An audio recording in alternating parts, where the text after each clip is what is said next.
And live from Brussels, it's ZN Live. And today I am very excited to have a very experienced communicator with us, David Coleman, who's had over 20 years of experience in communication, trained in the College of Europe and working with McDonald's and then Mars.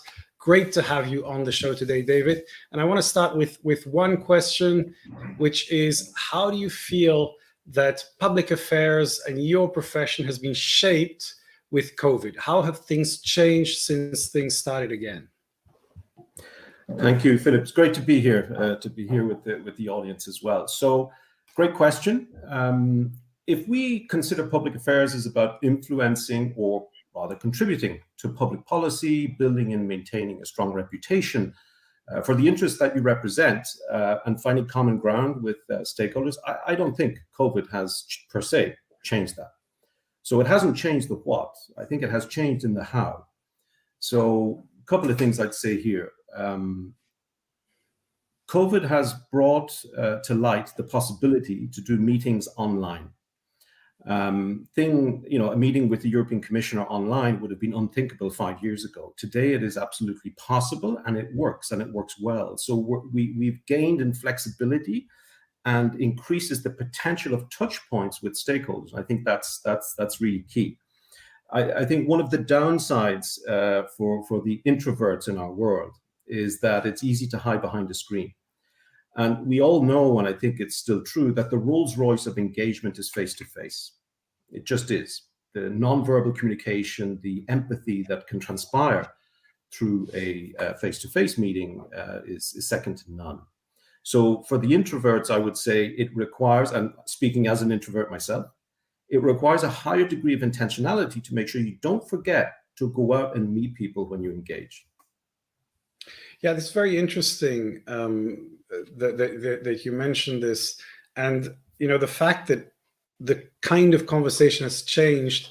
I also want to talk about transparency, because basically the traditional lobbying model was, you meet behind the scenes, you meet at an event, and you kind of lobby, or you have your conversation. Obviously, this couldn't happen during COVID, and then just recently we had a few scandals around the European Parliament about deals behind the scenes. So what do you think that means for lobbying and public affairs going forward?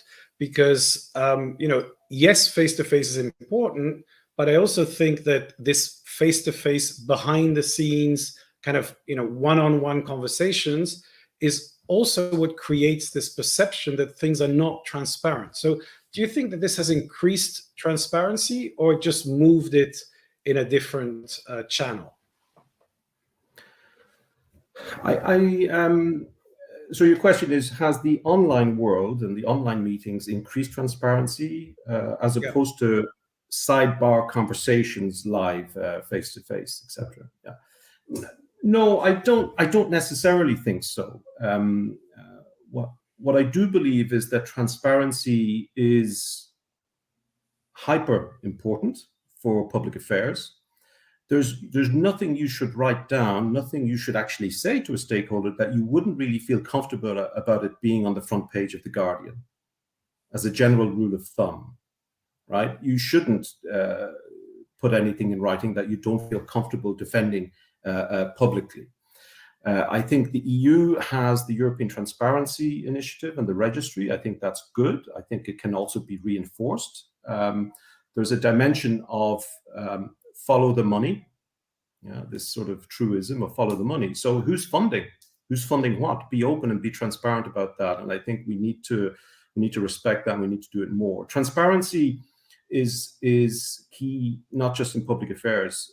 I think it's also a function of accessibility of technology, right? So back in the day, in a supply chain, things that are happening in origin countries thousands of miles away were sort of hidden because nobody really had access to it, and those that did couldn't communicate it. Technology has advanced to a point where those negative externalities in your supply chain are accessible and can be communicated. So transparency is key, and a function of accessibility of technology as well. Yeah, and in my view, I think being more transparent is now a kind of priority and an important skill for communicators that they need to improve on. I think, as you said, that you shouldn't be talking about things that are secret, that you're deeply uncomfortable with. But I also think it means you need to learn to share more, and you need to learn to put a lot of that conversation online, where it can then be accessed, in an easy way by people who want to understand what's the thinking behind a question or a policy, to get to better quality conversations. Now, of course, next year we have an election coming up. This is going to become a huge question and topic in the coming months. What do you think professional communicators need to do to prepare for this? How important do you think this particular election is going to be? I mean, it's hard to say now, because every moment in time seems to be a kind of complete shift in everything that we knew before. We've had COVID. We're now in the middle of a war in Ukraine. We have an energy crisis. How significant is this particular election, and what do you think communicators need to do to prepare? So every election, every free election that happens is something to be celebrated, first off. We should never take it for granted. So these elections, the EU elections, are hyper important. And they're important, why? Because they basically give the political tone, a political pulse for the next 5 years. I give an example. So the last elections that happened, there was a clear message, there was a clear green message coming from those elections, if we think back. As a result, or a contributing factor to the creation of what the EU published as being the Green Deal, which is a seismic shift in how we regulate for sustainability. So I think the elections coming up will also give a political message, and the policy that will result will be very important. And in terms of communicators, how should we engage with these elections? So first of all, there's a before, a during, and an after. So from a public affairs standpoint, if we think about before, you're there representing certain interests. And I think it is normal part of the course that interest representation would share their policy ambitions for the next political cycle. And trade associations are best placed to do that through the publication and the sharing of manifestos. What is the vision they have? So I think that's an important piece of work to inform political parties about what matters to stakeholders across the board. Then there's the during part. Now, obviously, during the elections, there's not much to do from a public affairs standpoint, if only to keep your finger on the pulse as to where is the wind blowing, what are the results looking like, and to analyze that. And then the heavy lifting happens after. And I'll summarize it in 3 concepts. It's analyze, map, and engage. I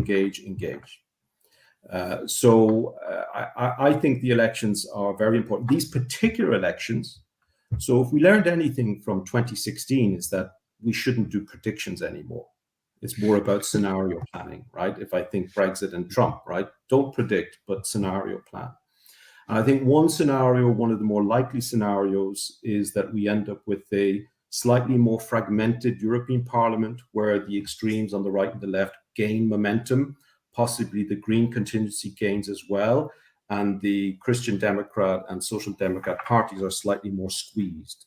So you end up with a slightly more fragmented European Parliament. I would think is a likely scenario. Yeah, no, I think it's going to be, as you said, very hard to predict. In our experience, actually, we were working with the EPP in 2014 on the Juncker election. So we were actually seeing things from the perspective of a party. And one thing I noticed, which was very interesting, is that when the politicians talk about certain issues, they actually really would like to see engagement from the stakeholders who care. We did a video campaign for the digital single market communication. And I remember every day the team, including all the way up, was looking at whether people were engaging with that particular piece of communication. So I think one message I would tell communicators is, really pay attention to the topics, and when they concern you, you need to show that you're interested and that you're following what different people are saying. And when you agree with something, you need to say, hey, we think this is a great question or a great theme. And often you feel that people are just not, they're disconnected, when this is actually the moment when politicians are the most open to hearing, what people say. So I wouldn't underestimate the importance of being part of the conversation, and because you have a lot more, I would say, interest during that moment. So that I think would be something very interesting to consider. Now, in this election, we also have new tools, and in particular, the one that has got the most attention recently is, of course, artificial intelligence, which, interestingly, everybody's talking about. I still think we're trying to figure out what these tools can and will do. What is your view about AI in general? Do you think we're all going to die because Skynet is going to take over, or is it a good thing? And how do you approach it personally? So AI, I mean, Philip, you will know a lot more about AI than I do, but from where I sit, in a very modest perception, I think AI is only as good as the use that's made of it, right? So I think it is, I consider it to be formidable in a sense that it is great, it's awesome, but it also inspires a little bit of fear, right? So on a very superficial level, you can have good fun with AI, and we've all done it on ChatGPT, and we've got, poems written, Shakespearean, whatever, so it can be great. Even last night, I was scrolling through one of the platforms and ended up with a song by the Beatles yesterday, sung by Freddie Mercury, who's deceased, and it was actually pretty good. So, on a superficial level, the capacity is immense. On a more fundamental level, as a communicator with a big P and a big A, public affairs, I'm concerned about falsehood and bias. So we've all seen the pictures of the Pope and Donald Trump. So Donald Trump being violently taken away and arrested. The Pope wearing a puffy jacket by Balenciaga. I mean, it was so well done that a lot of people were caught out by it. Right? Also, people thought it was possibly likely, more for Trump than the Pope, perhaps. But so I think falsehood is a distinct possibility, and falsehood is the enemy of the good and of the truth. And in public affairs, we should operate in the truth. And so I'm concerned about that. I'm concerned about bias, because if we think about ChatGPT, if I've understood anything about it, it's basically a system that looks at the written word all prior to 2020 or 2021, which is great. But who wrote the written word, right? Are they all middle-aged white people from Europe? Then there's a bit of bias in there. And so if you think AI being applied to hiring processes, that could be potentially quite damaging. So I think it needs to be framed. I'm happy that the EU is tackling this, the first legislator of its size to try to tackle and frame artificial intelligence. The UK announced, I think earlier this week, that they would also be looking into framing AI. And I don't think regulatory or legislative framing of a technology is the enemy of the technology. I think it actually can be quite empowering. It can reduce anxiety that it causes and drive more serenity. And we spoke about transparency earlier. I think in the applications of AI in the future, one would have to be very transparent about, this customer service that you're interacting with is an AI bot. It's only normal and natural that you don't pull the wool over people's eyes by giving them the impression that they're talking to a real person when they're actually talking to some artificial intelligence. That's just sort of common decency, that you would be transparent in that regard. Yeah, I think we're going to have a lot of encounters with AI bots that are not necessarily revealed as such. And what you said at the beginning is very true. It's a very powerful tool, but it can be yielded in different ways. And I'm convinced that we're going to go through a few Cambridge Analytica episodes where people, bad actors are going to use it. There is no doubt that people will try to see how far they can push it. And I think we're then going to discover what it can do, how bad it is. And I'm actually quite sure that it will happen and it won't be good. And we will say, okay, now we have a better frame on how we need to challenge it. The other thing which I find really surprising is that it's incredibly articulate and confident, and also wrong on many things. And I'm running constantly little tests, and it makes these relatively trivial mistakes about attribution, who wrote this and who did that. And I mean, but it can be consistently wrong in different creative ways. And that's because of the way the information is basically put together, and where it's not analyzing the information, it's guessing what should happen next. So it's not a research tool, it's more of a kind of creative tool. Now, I think, and I saw there was actually a recent demo of the next generation of GPT-4 at TED, where they said they would now show not only the source material, so when you make a query, it would show you all the actual data that it used, but also the reasoning that it applied to the search, and the possibility of it actually running a query to verify what it said. So it says, okay, you asked me that question. I'm now going to go online. I'm going to check what it is, and then I'm going to come back to you. So it's I do think there is a lot, it's going to improve, but we are at early days, and I think that's going to be a very challenging moment. We have a question from Marwan. Sorry, go ahead, David. No, sorry. Before we get to the question, there was also a reflection I had was, when I started out as a young public affairs professional, I had to do a lot of synthesis notes and summaries, etc. Now, admittedly, one could say, well, that's grunt work. We get it done by ChatGPT. But doing that work helps develop certain skills. And if all of those things are then done by AI bots, when and how will we actually develop those skills? The skill that leads you to synthesize information very acutely, to get to the nuts and bolts of the key idea, etc. If we're getting it done by others, in this case AI, how do we acquire that skill? And I think that can have some negative consequences on capabilities of people. Now, calculators, mathematicians may have said back in the day, calculators, now that they're available everywhere, it's going to kill people's ability to do maths. I don't think that necessarily has happened. So, but I don't want to be, too alarmist, but we just have to be careful about things we get done by AI that we're not doing anymore, and therefore we don't have that formative effect of doing. Yeah, and in fact, it'll be something I'm going to talk about in our recommendations, which is prompt engineering. In essence, how do you learn to get the information from the AI, and it's now become a skill, and it's being developed as as something that you can actually train for. We have a question from Marwan about Snapchat AI bot. So what do you think Snapchat is pursuing here? So I'm going to be honest, I heard about it, and I mean, the answer is basically that, like every other tech company, it's trying to incorporate AI in its operating system to give more value.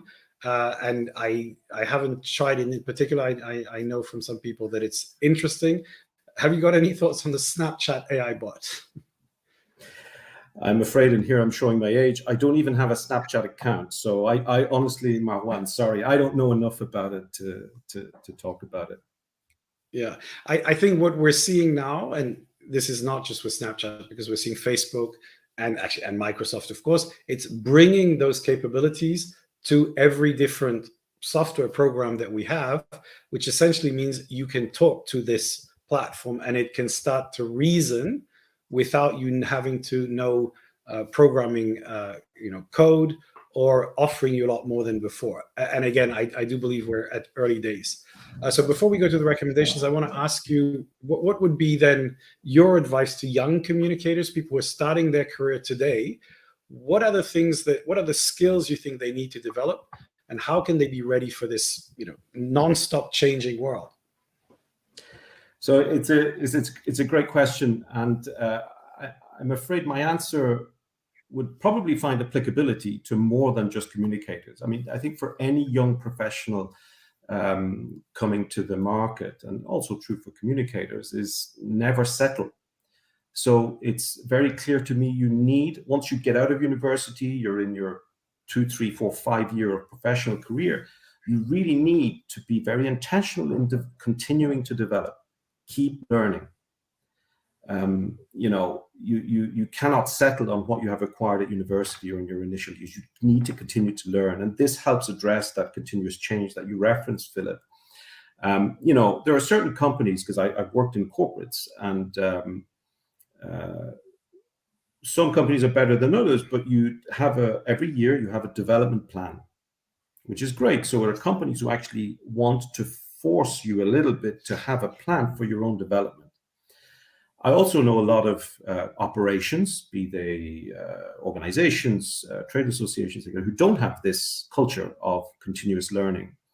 Any young professional, I would say, don't rely on others to set it up for you. You need to develop your own journey. It's the best investment you will ever make is in your own development. Now, ideally, you have your business that helps you get there, but do it yourself. Don't settle. And I'd add on to that, young professionals, please get to know yourself. Know what makes you tick. Know where you get your energy from. You really need to do a bit of soul searching. One, to know what makes you tick, so that you know where and what to develop, but also that you're clear on how you show up in the world and where you want to go to. So please get to know yourself very intentionally. There are methods, there are ways to get there, but I would recommend that. Yeah, I think that's a beautiful. Sorry, go ahead. Sorry, I just want to add another skill that never ceases to amaze me and how important it is. As the world becomes increasingly complex, you need to be very good at drilling down to simplicity, however complex the world is. You will get kudos from your interlocutors by conveying a message that they understand, rather than conveying the whole nerdiness of a complex topic, right? So, of course, adapt to your interlocutor, but learn to simplify. Absolutely. I think actually Richard Feynman said that, the sign of understanding something is your ability to explain it in its very simple, basic principles. I like your advice on, Socratic wisdom, know thyself. I think you should have it kind of framed on perhaps on your phone or your laptop, so that you can remind to ask yourself those questions.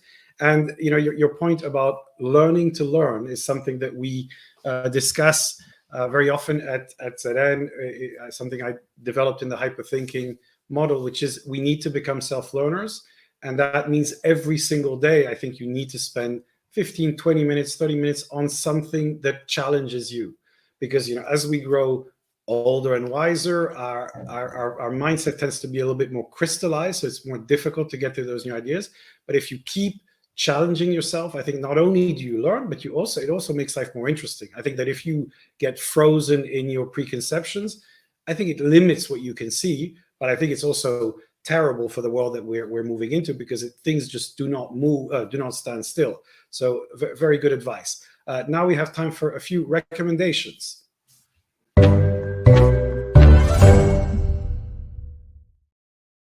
So, David, you have a couple of recommendations for us, books, podcasts, and links. So tell us, what would you recommend to our viewers? Okay, so as a daily listen for me, my go-to is The Intelligence from The Economist. It basically gives you perspective on this is their words, the events shaping our world. And I think they're well informed, they have good access, they have great journalism. So that's a sort of a daily go-to, one of many others. Another podcast I enjoy is the Politico EU Confidential podcast, led by Suzanne Lynch from Politico. It's just a very good Brussels bubble understanding of what's currently ticking away. Another podcast I enjoy is one by Alistair Campbell and Rory Stewart. So it's called The Rest is Politics. Alistair Campbell was the so-called spin doctor of Tony Blair, and Rory Stewart was a conservative MP, cabinet minister in Theresa May's government, I believe. And they confront their perspectives Yeah? And as we know, all good decision making is done by confrontation of perspectives. So I think it's a very fruitful way, and they do demonstrate the art of disagreeing agreeably, which is pretty cool. Another one I enjoy, just because of the content, but also because of the way it's done. It's the probably one of the oldest interview podcasts that exists on the internet. It's called WTF by US comedian Mark Maron. And he has a great interview technique full of empathy and authenticity. Sorry, it's not called Podfather, it's called WTF. Mark Maron has been called the Podfather because he's been doing it for so long, but we're going to correct that. It's just, yeah, great, good job. And it's just very engaging, great interview technique, very authentic and empathetic. So I just think that's pretty cool. In terms of books, if I may, so two books. One I haven't yet read, but I'm very excited about it. And it's called, not because of the name, but it's called Killing Thatcher. And it's a book by Rory Carroll. Basically, he comes back and tells a very compelling story about what led up to the bombing of the Conservative Party conference in the hotel in Brighton in 1984. So at the anniversary of the 25th anniversary of the Good Friday Agreement in Northern Ireland, I thought it was an interesting read. And then something a little bit more left field by two ex-colleagues of mine here at Mars. It's called Completing Capitalism, Heal Business to Heal the World by Bruno Roche and Jay Jacob, where they basically take what was the common understanding of what capitalism was about, which is maximizing profits for shareholders, and basically coming back to what capitalism actually is, which is solving the problems of people profitably. It's a great read, very thought-provoking, and there is another way, I would say. Excellent. Very good recommendations. And, I think by constantly being exposed to new ideas, you learn and you develop those skills that we were talking about. And in fact, my recommendation for this week is to use LinkedIn Learning. It's one of the many platforms. You can use Udemy, you can use Skillshare. I kind of switch between different platforms. I'm now checking out LinkedIn Learning, and I'm actually, one of the courses I'm taking now is on prompt engineering, and this is the one, the conversation we're having. So this is a course about basically how to write better with prompt engineering, and the teacher explains in great detail how you can create prompts, and they're quite complex prompts, to ask specific questions to ChatGPT so that it'll generate a much more relevant answer, and how you learn to calibrate your prompts and to constantly change them and refine them so you can get, answers, analysis, ideas, and also contradict, double check certain things if you're not sure. So very interesting. And I think that goes to the question about how we're going to learn to use AI better in the future. So I think with that, that's all we have time for. Oh, this is Philip, fantastic. If I may, I would recommend this bad boy by a certain Philip Weiss called Hyperthinking. It's a great read. That's fantastic. So happy that you had it with you on your desk. That's all we have time for. Have a fantastic weekend. See you online, and have a fantastic and perhaps sunny weekend. See you. Bye-bye. Cheers. Thank you.